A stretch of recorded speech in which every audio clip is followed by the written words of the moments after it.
Hello, so I am actually quite poorly. I've had some kind of flu cold thing for the last week or so, and this has kind of been my healthiest day, so I'm hoping that I will make enough sense and not sound too nasally. So before I start, I wanted to quickly add a trigger warning.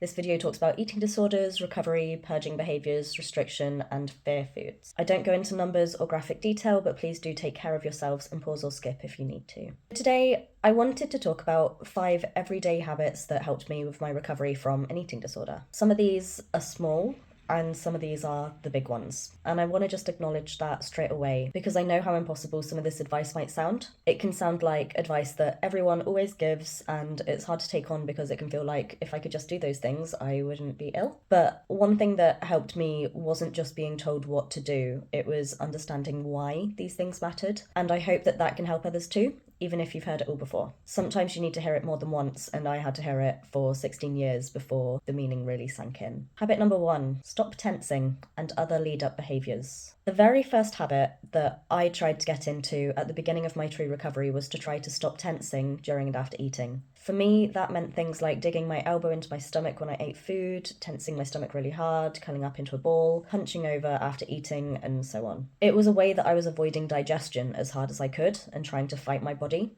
And I didn't see it as an issue when I was looking at behaviours that I wanted to stop. It didn't hurt me, the eating disorder did. Obsessing, not eating, or not keeping food down was the real damage that I wanted to stop. But the tensing when I ate was very much leading up to other behaviours. It put me on the back foot before I could even try to work on the eating disorder behaviours that would cause me real damage. I was lining myself up for failure. So the first goal that I set myself for 2 weeks before adding anything else was simply to try to relax my stomach and body when eating. And for you, it might not be tensing. It could be separating foods to eat them in a certain order, or delaying meals, or body checking, or other habits. And working on the small habits that encourage other disordered behaviours can be really good as a first step. I've also found that before I even reach the point of relapse, these could be signs of slipping, and these small habits are often the first to come back. They're often overlooked or forgiven because they aren't dangerous by themselves, but if you've worked on them, then you can notice them coming back and intervene before the more dangerous behaviours appear. After that first one, the next habits I'm going to be talking about do get very big very quickly, and that's because the root behaviours are big. I know that suggesting some of the things that I'm going to can sound completely impossible, and for a long time I knew I was starving. Of course I knew that that wasn't helping with my behaviours, but I was also trapped in always looking for other reasons, that it was my childhood, that I needed my eating disorder to cope, that I was horribly isolated when I was alone and my eating disorder filled the void. And I also justified it by saying, but I've spent very long periods of time in hospital on meal plans, and I felt that the fact that I relapsed when I went home, or that I still wanted to engage in behaviours when I had the chance, meant that the issue must be far deeper than food. But I was still tensing. There were still physical behaviours there. I still never really gave myself permission to eat or to have fear foods or things like that. I never really had enough time without my eating disorder to feel the difference that being relaxed, fed, and not avoiding food groups or fear foods could make. It took me a really long time to realise something that sounds really obvious, that not restricting is key, and working on all types of restricting and rejecting food was key. So bearing that in mind, moving on to the second habit, stopping purging completely. So stopping purging completely was absolutely crucial for me. Purging doesn't just get rid of food, it damages the gut lining, it stresses the digestive system, and it disrupts the gut microbiome. And that matters because your gut bacteria are involved in regulating hormones like ghrelin and leptin.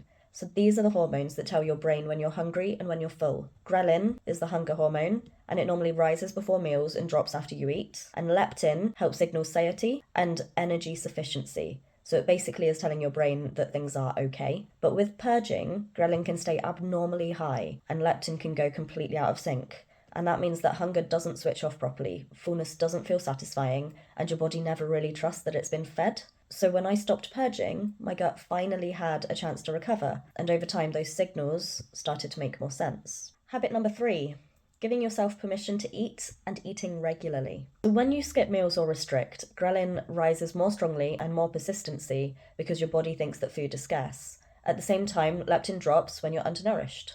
So that hormone imbalance drives intense hunger, cravings, and urges, not because you're failing, but because your body is trying to protect itself. Eating regularly helps ghrelin become more predictable and allows leptin to start rebounding. Psychologically, it also builds safety. Not having to negotiate with my eating disorder for every meal became a way of telling myself my body deserves nourishment, I don't have to earn it.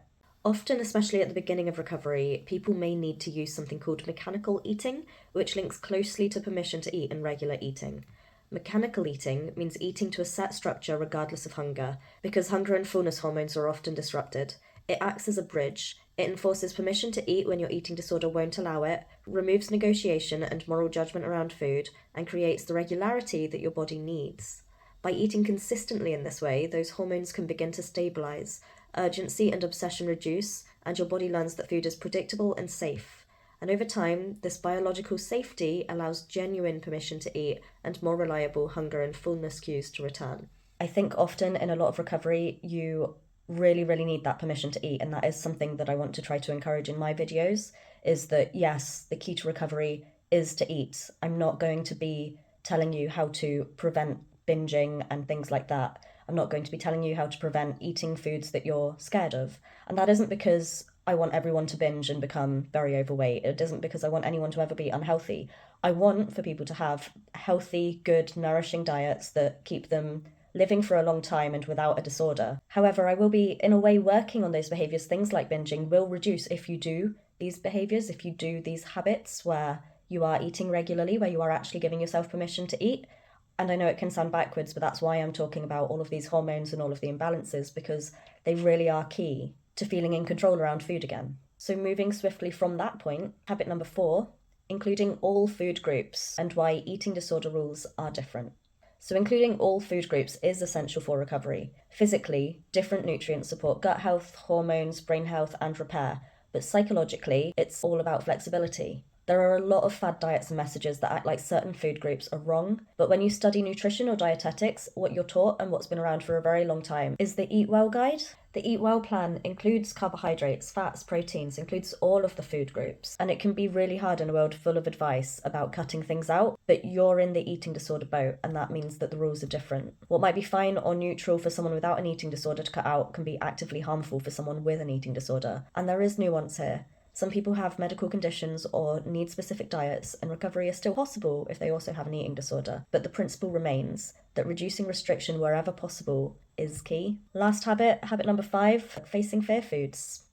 This matters so much because fear foods are some of the hardest parts of recovery and also some of the most important. Avoiding fear foods keeps the eating disorder powerful. It teaches your brain that those foods are dangerous, and that belief gets stronger over time. Facing fear foods doesn't just prove something to your brain, it changes how your body reacts.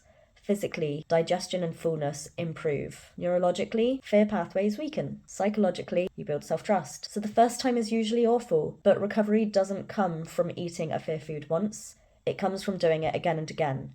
Every time you eat a fear food without rejecting it, purging it, punishing yourself, you're teaching your body, this is uncomfortable, but it's not dangerous. And one of the really almost frustrating things about fear foods is that you may find a fear food that you practice and you can do it and you can do it again and again and again. And unfortunately, because you've worked on that so well and you've got it down, which is great, you're going to have to try to work on the next fear food.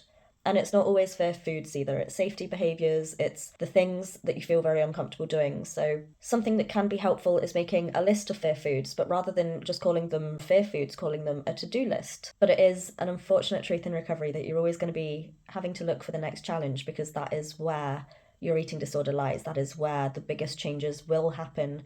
And it is where the most rewarding parts of recovery come from as well, even if they don't feel very rewarding at first. Recovery isn't one big brave moment for most people. It's built through small repeated acts, even when they feel impossible. And thank you so much for being here and listening.